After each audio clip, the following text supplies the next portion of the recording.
ఇక్కడ ఆయన కలవటం అయితే జరుగుతుందనమాట. కానీ నరేంద్ర మోడీ ఏంటంటే రష్యాతో మనకున్నటువంటి సత్సంబంధాల గురించి మనకు చెప్పాల్సిన అవసరమే లేదు. దానికోసం కంప్లీట్‌గా ఆయన ప్రోటోకాల్‌ని పక్కన పెట్టి ఎయిర్‌పోర్ట్‌కొచ్చి ఆయన డైరెక్ట్‌గా ఫ్లైట్ దిగుతుంటే ఆయనకి ఎదురుగా వెళ్లి ఆయన్ని రిసీవ్ చేసుకోవడం అయితే జరిగిందనమాట. అక్కడ ఒక హగ్ కూడా ఇచ్చారు. అది టాక్ ఆఫ్ ది టౌన్ అనమాట.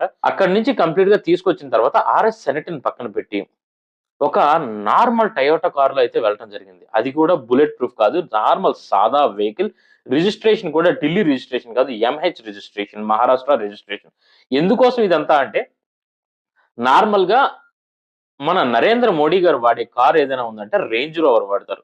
అది మన టాటా కంపెనీకి సంబంధించినటువంటి కార్. కానీ దానికి కంప్లీట్‌గా మ్యానుఫ్యాక్చరింగ్ అనేది యూకేలో జరుగుతుందన్నమాట.